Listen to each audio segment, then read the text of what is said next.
Disclaimer. இந்த video எந்த loan app bank அல்லது ஃபினான்ஷியல் சர்வீஸையும் ப்ரமோஷன் செய்யவில்லை. இது கல்வி மற்றும் பொது தகவல் நோக்கத்திற்காக மட்டும்.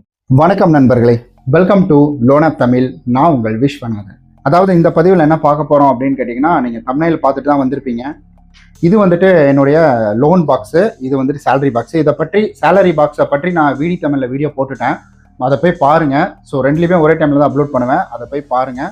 இது என்னுடைய சேலரி. இதை நான் கணக்கில் எடுக்கல. இது வேறு இந்த டப்பா வேறு, தெரியுதுங்களா?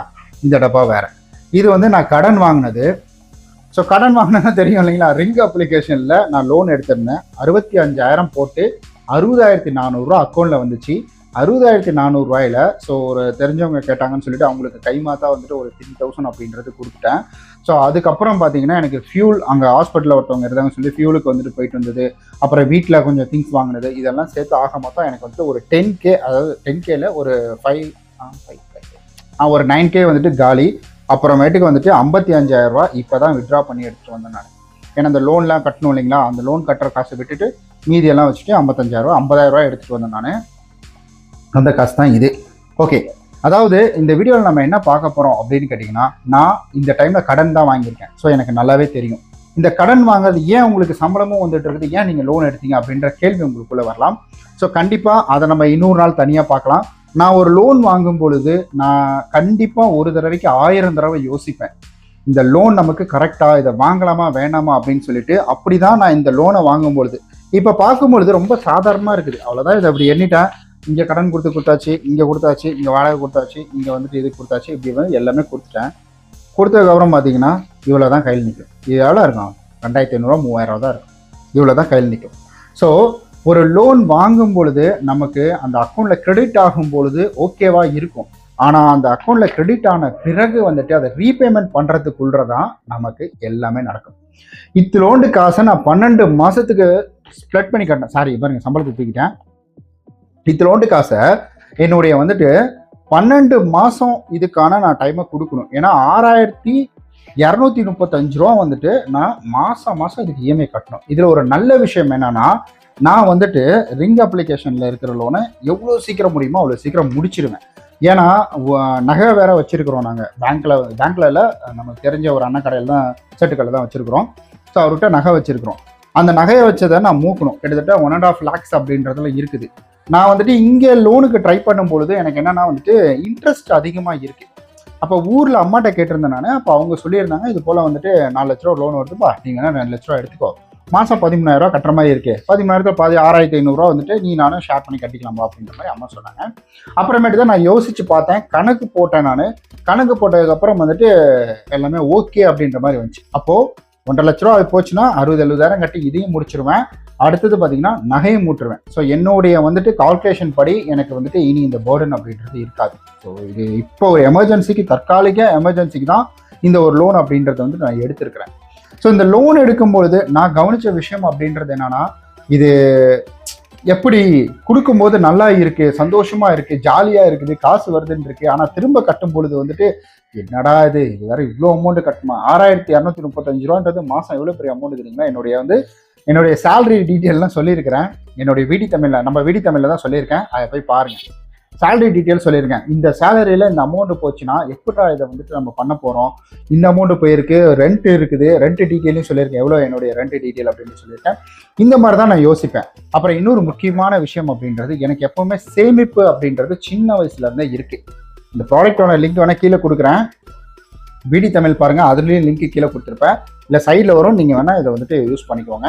இந்த ப்ராடக்டோட லிங்க்கு இது என்னன்னா, எப்பவுமே சரி இதில் வந்துட்டு சேமிப்பு அப்படின்றத வச்சிருவேன். இப்போ எனக்கு வந்தது லோன் அமௌண்ட் கடன் தான்.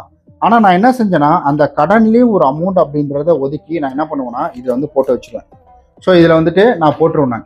இந்த மாதிரி போட்டு ஒன்று இந்த இடத்துலையும் போகலாம், இந்த இடத்துலையும் போகலாம், ஒன்று போட்டு சேர்த்து வச்சிருவேன். இதை நான் போடுவேன், அப்புறமா தான் போடுவேன். ஸோ வந்துட்டு சொல்கிறேன் நான் உங்கள்கிட்ட, இந்த மாதிரி கடன்லேருந்து ஒரு அமௌண்ட்டை எடுத்து நான் இதில் போட்டு வச்சிருவேன். போட்டு வச்சுட்டு இதை வந்துட்டு கண்டுக்காமல் விட்டுருவேன். ஏன்னா ஆல்ரெடி இதில் வந்துட்டு 3,000 இன்னும் இருக்கும்னு நினைக்கிறேன், தெரில, சரியா ஞாபகம் இல்லை. ஸோ அந்த அமௌண்ட் இதில் போட்டு வச்சிருக்கிறேன் நான். அந்த அமௌண்ட் அப்படின்றது எடுத்து மேலே வச்சுட்டா, லாஸ்ட்டாக ஊருக்கு கோயிலுக்கு போகும்பொழுது எனக்கு அந்த இடத்துல பார்த்தீங்கன்னா நீடட் இருந்தது, சுத்தமாக காசு இல்லை, எனக்கு இந்த ஞாபகமே இல்லை. ஆனால் நான் வீட்டில் வந்து பார்க்கும்பொழுது, ஒரு வேளை ஏதாவது மெடிக்கல் எமர்ஜென்சி, நாய் கடிச்சது உங்களுக்கு தெரியும்னு நினைக்கிறேன். என்னை நாய் கடிச்சிருச்சு. அந்த டைம்ல இருந்து தான் வந்துட்டு இதில் எடுக்கல. அப்பயும் வந்துட்டு என் பர்ஸில் தனியாக நான் உள்ள சொருகி வச்சிருந்தேன். அந்த காசுலேருந்து 1000 ரூபா எடுத்துகிட்டு போயிட்டு வந்துட்டு ஊசி போட்டு வேக்சின்லாம் போட்டு வந்தேன். நான் டிடி போட்டேன், வேக்சின் போட்டு வந்துட்டேன் நான். ஸோ அந்த மாதிரி வந்துட்டு நம்ம எடுத்து வைக்கக்கூடிய பணம் என்னைக்காவது ஒரு நாள் உதவும். நீங்கள் கடன் வாங்கினா, ஏண்டா நானே கடன் வாங்கியிருக்கேன், அந்த கடனில் ஒரு காசை எடுத்து வச்சா இதெல்லாம் தேவையா அப்படின்ற மாதிரி நீங்கள் யோசிக்கலாம். அப்படிலாம் கிடையாது. நீங்கள் கடன் வாங்கினாலும் சரி, இல்லை நீங்கள் என்ன வாங்கினாலும் சரி, அதுலேருந்து உங்களால் ஒரு குறிப்பிட்ட தொகையை எடுத்து வைக்க முடியும் அப்படின்றத நீங்கள் பிலீவ் பண்ணுங்க. நான் வந்துட்டு இந்த ஊருக்கு வரும்பொழுது 150 ரூபா வந்துட்டு சம்பளத்துக்கு, ஒரு நாளைக்கு 150 ரூபா சம்பளத்துக்கு வேலை செஞ்சேன். ஆனால் அந்த டைம்லையும் எனக்கு இல்லைன்னு சொல்லி காசு அப்படின்றத நான் தனியாக, அது எப்படின்னா பெப்சி டப்பா ஒன்று இருக்கும், பெப்சியில் ஹார்லிக்ஸ் டப்பா, அதனால நீளமாக இருக்கும் பாருங்க, இவ்வளோ நீளம் இருக்கும். அந்த ஹார்லிக்ஸ் டப்பாவில் காசை போட்டு போட்டு வைப்பேன் நான். ஏன்னா வெளியில் போயிட்டு வரோம், சில்லறை கிடைக்கும், அந்த சில்லறையை அப்படியே போட்டு வச்சுருவேன். இப்போ தான் என்ன பண்ணுறது, சில்லறை சுத்தமாக நமக்கே வரமாட்டேங்குது. ஏன்னா ஜிபே, ஃபோன்பே, நான் ஜிபே ஃபோன்பேலாம் அதிகமாக பயன்படுத்த மாட்டேன். ஏன்னா ஜிபே ஃபோன்பே பயன்படுத்தும் பொழுது எனக்கு வந்துட்டு அது மேக்ஸிமம் நான் எவ்வளோ செலவு பண்ணுறேன்னு எனக்கு தெரியாது. அதனால நான் அதை பயன்படுத்துறதே கிடையாது. உடனே எனக்கு காசு சேலரி வந்தாலும் சரி, எனக்கு வந்துட்டு லோன் வாங்கினாலும் சரி, அந்த காசை உடனே விட்ரா பண்ணிட்டு வந்துடுவேன்.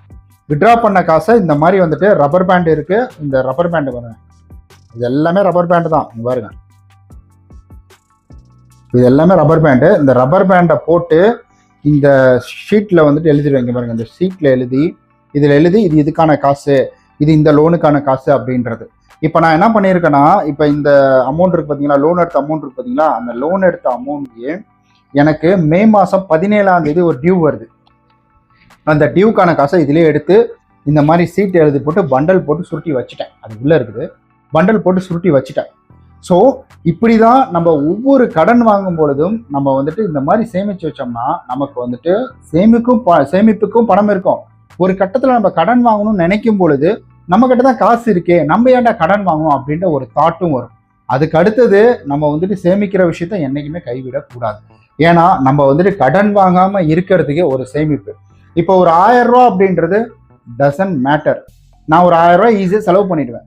ஏன் சிம்பிளாக சொல்கிறேனே, எஸ்டர்டே வந்துட்டு ஒரு 2 நாளைக்கு முன்னாடி வந்துட்டு ஒருத்தருக்கு உடம்பு சரியில்லை, நான் வந்துட்டு இதுக்கு போயிருந்தோம், அதாவது ஹாஸ்பிட்டல் பார்க்க போயிருந்தோம். போகும்போது பழம் வாங்கிட்டு போயிருந்தேன். ரொம்ப தூரத்து சொந்தம் தான், அவங்க சொந்தம்னு கிடையாது, தெரிஞ்சவங்க, அவ்வளோதான். பழம் வாங்கிட்டு போயிருந்தேன், 500 ரூபாய் ஆச்சு. பெட்ரோலுக்கு 500 ரூபா.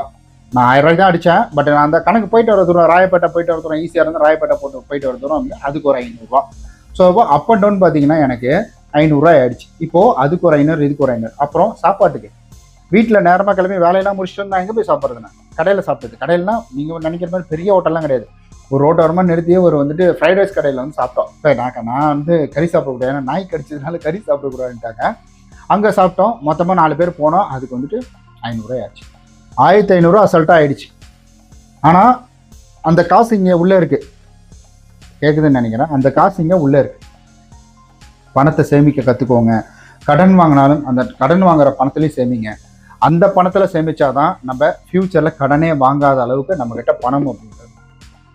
கண்டிப்பாக அந்த பதிவு உங்களுக்கு பிடிச்சிருக்கும். இந்த ப்ராடக்டோட லிங்கை கீழே கொடுக்குறேன். நீங்கள் உண்டியலில் பணம் சேர்க்கணும்னு நினச்சிங்கன்னா நல்லா ஸ்ட்ராங்காக தான் இருக்குது, யாரும் உடைக்கலாம் முடியாது. எடுத்து நீங்கள் வந்துட்டு வேற எங்கேயா பத்திரமா காசை போட்டு தூரமாக மேலே தூக்கி வச்சுருங்க, ஏன்னா நீங்களே மறந்து தூக்கிடுவீங்க அந்த காசை. ஓகே கைஸ், நம்ம நாளைக்கு இது போல் வேற ஒரு பயனுள்ள வீடியோவில் சந்திக்கலாம். பாய். கடன் வாங்கினாலும் அந்த பணத்தை சேர்த்து வைக்க கற்றுக்கோங்க. பாய்.